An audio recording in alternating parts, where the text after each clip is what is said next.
estimated $1 trillion for our economy over the next decade and create up to 1.5 million jobs.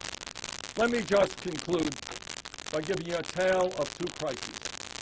10 years ago, because of their greed and illegal behavior, Wall Street banks were on the verge of collapse, and the United States Congress, with taxpayer assistance, came to their aid. Well, now we got millions and millions of families in this country who are struggling with outrageous levels of student debt.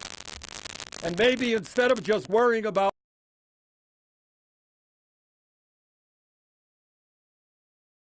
them a break.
Omar, who is our whip for the Congressional Progressive Caucus in the House, and together she and I will be introducing the two companion bills that make up Senator Sanders' bill in the Senate.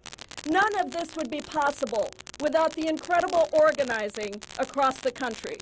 Students who have been rallying on their campuses, teachers, advocates, unions that have been saying we must address the scale and the magnitude of this crisis. So let's just talk about the future. My child just graduated from college, and like thousands of students across the country celebrated their college graduations, most of them are contemplating a lifetime of debt. Since 2015, when I first met Bernie and we were talking about this issue, total student debt in this country has gone from $1.2 trillion to $1.52 trillion. It has increased incredibly, almost 2.5 times over the last decade, from $600 billion to the current $1.5 trillion. And over the past 3 decades, the cost of attaining a college degree, because of decades of austerity spending, where we spend on other things like military defense, many other things, GOP tax cuts under Republican control. Unfortunately, the cost of attaining a college degree has increased more than $1,000. So let's be clear about what this means. We are incentivizing our young people to not go and get a higher education. We are telling them to not go and get a trade or a vocational skill or a 4-year degree that will allow them to build a decent life. And even though we know we depend on these next generations to be our innovators, our creators, to carry jobs that allow them to have a future and buy homes and cars and build our economy, instead we are putting out a giant trap for people to walk into. And as a nation, we are killing ourselves by draining the enthusiasm, innovation, creativity, and potential of our next generation. And let's be clear that it doesn't just affect millennials.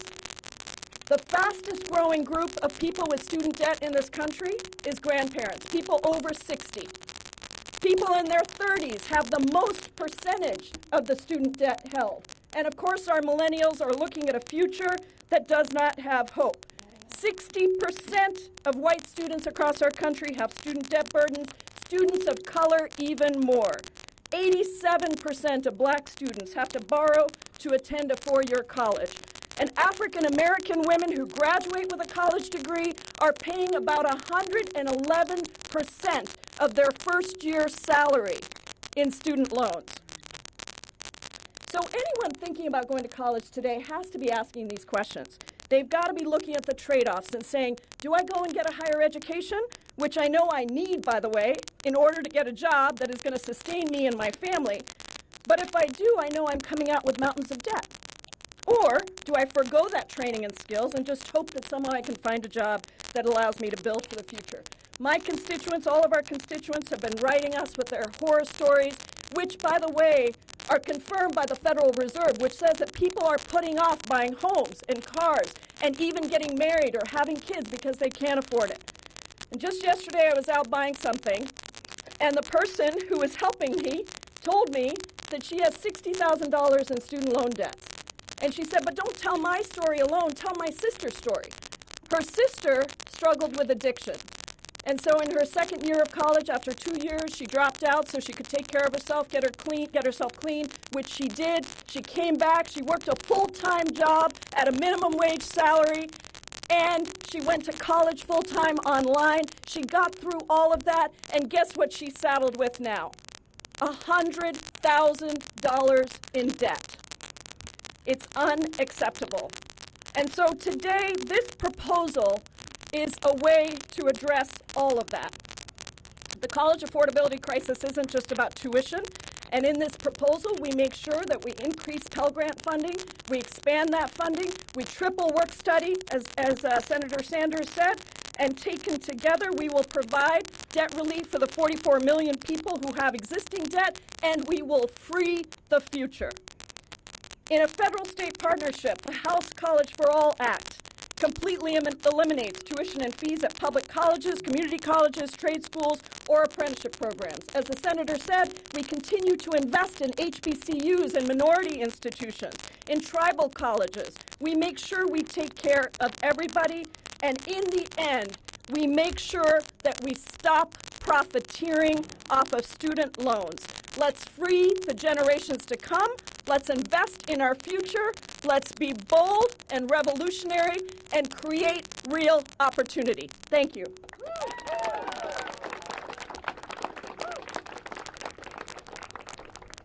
Thank you so much to Senator Sanders and Congresswoman Jayapal for joining us to introduce this revolutionary idea.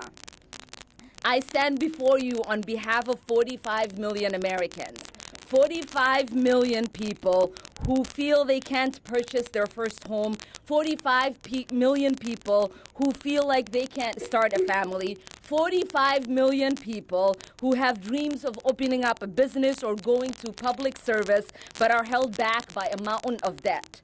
45 million who are wondering if they can retire because of the loans they took out for themselves or on behalf of their children. They are the debt generation. Many of them played by the rules, followed the advice of our parents, our leaders, and got an education. We are told going to college opens a world of opportunity, but far too many, it's accompanied by a world of anxiety, stress, and never-ending debt.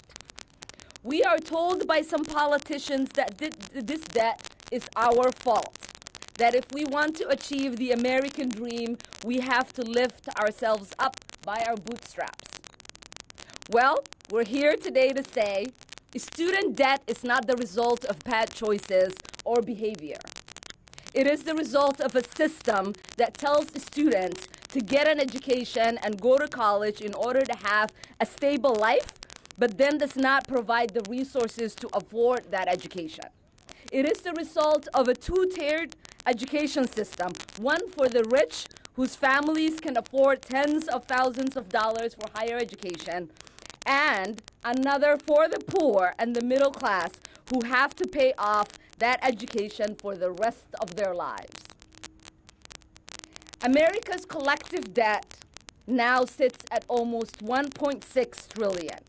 Nearly 45 million Americans now have student debt, and the amount of debt an average student carries is rising. Young adults who graduated college with student debt now have a negative net worth, with median net worth that is less than the $90,000 it was in 2013. And parents are increasingly jeopardizing their retirement to pay off loans they took out on behalf of their kids so they can go to college. The scourge of student debt does not affect all Americans equally. Students of color face a higher risk of defaulting on their loans and struggle to find jobs to pay off these loans due to discriminatory hiring practices. First-generation and immigrant college students face much higher rates of default. And women who already face a wage gap and workplace discrimination owe 2/3 of a total student loan debt. That's why when I ran for Congress, I was asked over and over again, why is Washington ignoring this crisis? And what will I do to help fix it? And I promised them that I would do everything in my power to end the scourge of student debt once and for all. And so today I am excited to join my colleagues in keeping that promise. What my bill does is simple as it is revolutionary, as Senator Sanders says. It cancels all of $1.6 trillion student loan debt. No exceptions, no questions asked, full cancellation. Americans will no longer wonder if they can buy a home or start a family or open a business or retire. You might ask, why full cancellation? What about the people who can pay off their student debt? Well, let me say this. The children of Donald Trump aren't asking or taking out student loans. Canceling student debt is a problem of the poor and the middle class, not of the rich. So rather than making exceptions, let's end this crisis entirely once and for all. You might also ask, who will pay for it? Well, economic estimate that forgiving student debt will generate up to $1 trillion in economic activity. But we can go a step farther. And as I always say, America does not suffer from scarcity. We suffer from greed. So we can ask speculators on Wall Street to pay a small financial transaction tax, which would fully fund student loan forgiveness over 10 years. The American people bailed out Wall Street. It's time for Wall Street to bail out the American people.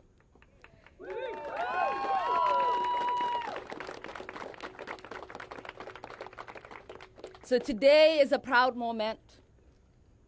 Since 2015, Senator Sanders has been talking about this crisis, offering a solution, and now we have the momentum to go forward. And I'm really excited about this opportunity. Thank you so much.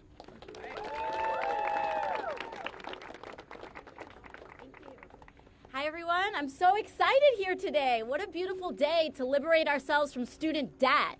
What a beautiful day to liberate our future generations from the scourge of for-profit education. And by that, we also mean for-profit student loan debt as well.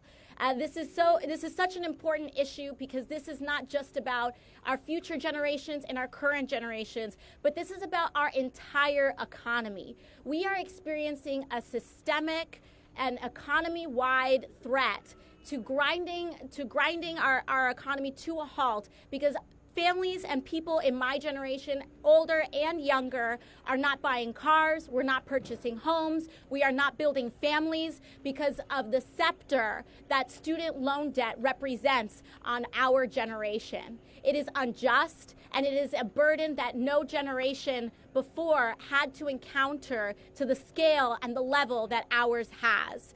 I think so much about this moment when I was in college, and I was mentoring this girl, this young woman. Her name was Andrea. She was about 3 or 4 years younger than me. But I was about 19 years old, and she was in high school. And she had gotten into all of these prestigious universities, but she was given no student loan assistance, she was given no scholarships. All of her student aid was presented to her in the form of loans. And she came from a solid middle-class family. She was not exceedingly wealthy. And so she got into her dream college, but her dream college offered her no scholarships, just loans.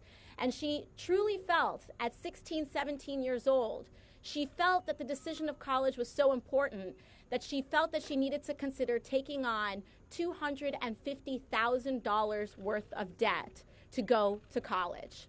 And she's 17 years old, and here I am calling her from my dormitory, a 19-year-old consulting a 17-year-old about a $250,000 loan debt situation.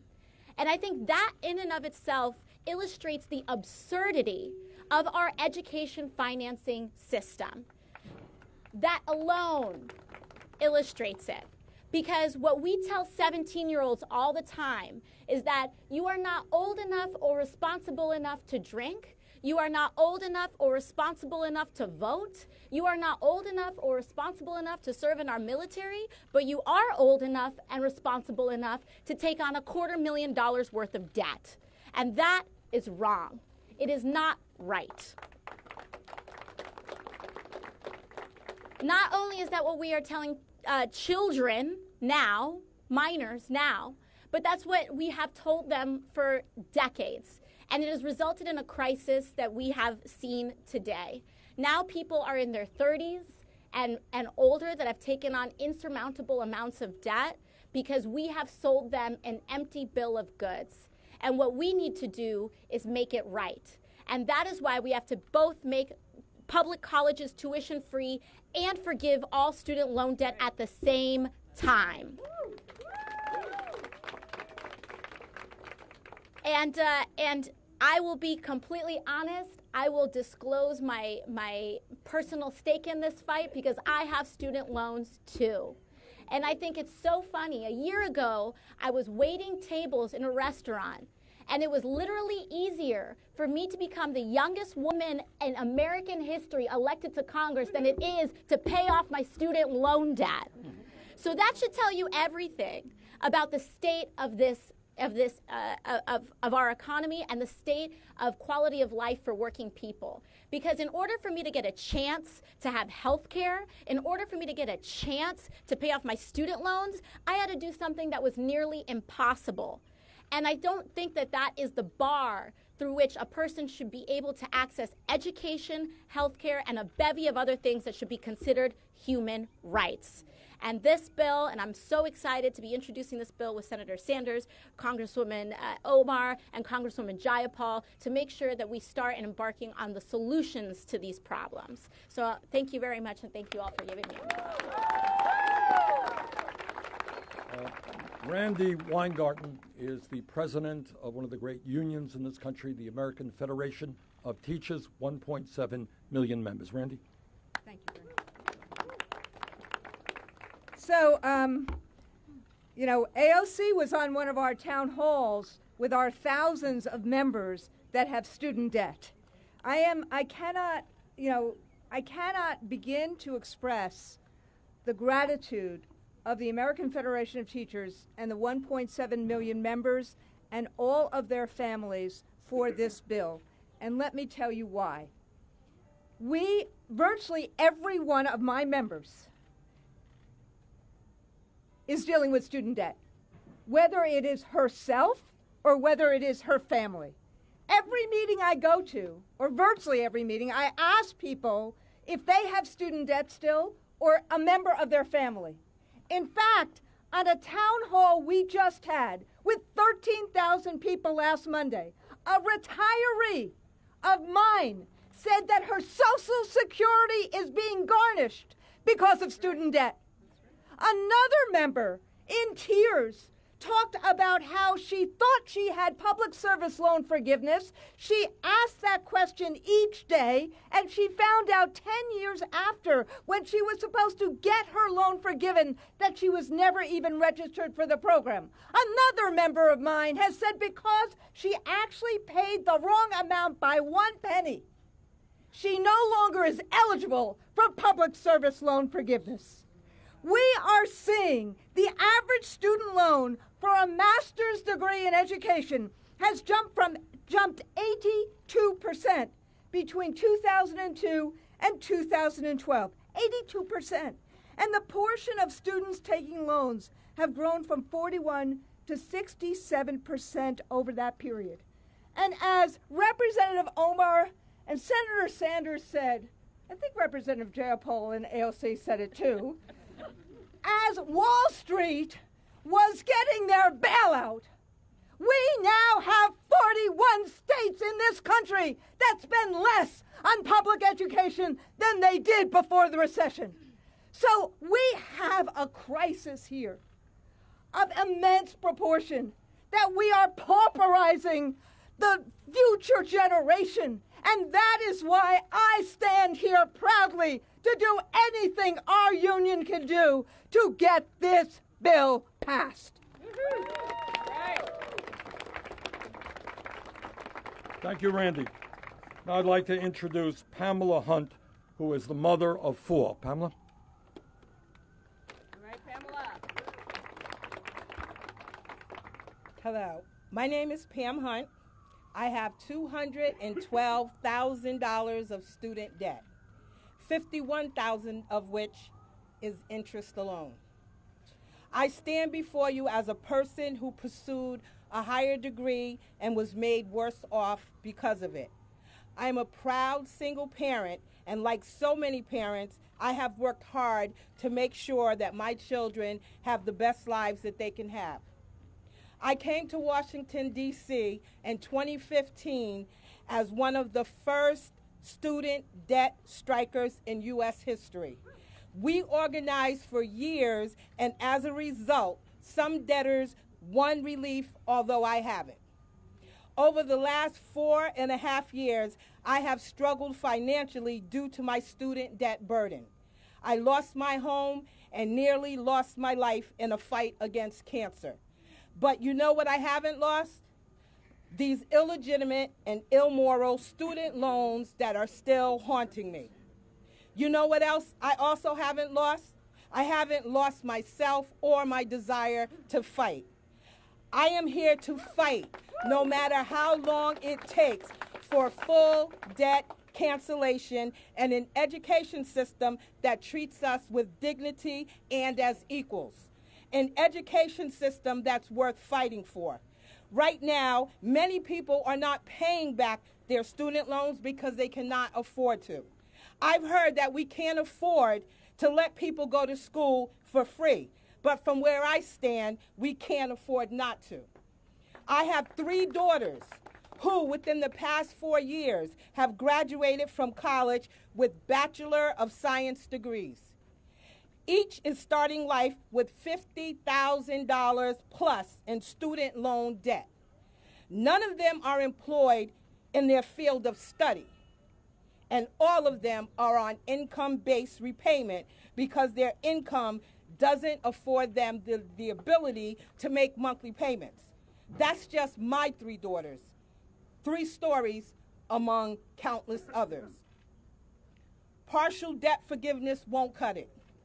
Even erasing $50,000 would still leave me with a balance of $162,000 in student debt. I am not asking for forgiveness. I am seeking justice. The only justice is full debt cancellation. As a debt collective member and one of the first student debt strikers in U.S. history, I am here to remind you that we are not going away. We are going to build power and liberate ourselves from this crisis. Yes. Thank you. Great job. Thank you. Thank you, Pamela. Robbie Tribble is from the state of Michigan. Robbie? First off, I want to thank Senator Sanders and Representatives Omar and Jayapal and AOC as well for everything they're doing regarding tuition-free higher education and issues regarding burdensome student debt. My name is Robbie Tribble, and my family is drowning in debt. We work our hardest, and it seems no matter how hard we work, we will never break even. These days, it seems that being working class means always working and never keeping any of the modest pay we earn. I started organizing against student debt because my wife fell victim to the for-profit education sector. In 2010, she was working at Taco Bell and wanted to get ahead, to better her life. We got married in 2015 and had a son, Braden. When he was 2 months old, we had our tax refund check stolen, or offset, as the Department of Education likes to say, due to our unpaid student loans and at the behest of a predatory school. We applied for relief in 2016, and our application has been ignored by the department for years now. And every time they take our money, they take food off my kids' table, they take the clothes off my kids' back, and the chance for us to build a home, let alone the idea of ever retiring. My wife and I both work, not just full-time, but overtime. We are first-generation students. My parents didn't have the opportunity to go to college. They had a trucking business that went bankrupt. But if they would have had the chance to attend college in the 1970s, they wouldn't be stuck with the lifetime of student debt that we have today. Our families can't afford to be held hostage for trying to make it in our society today. We must cancel all student debt now. Education is a right from pre-K to college. If anyone truly doubts that, I suggest they look into their hearts to see that personal development and knowledge should not be treated as a commodity to be traded on Wall Street. Thank you all so much. Thank you very much, Robbie. Thomas Gorky is a student from upstate New York. Thomas?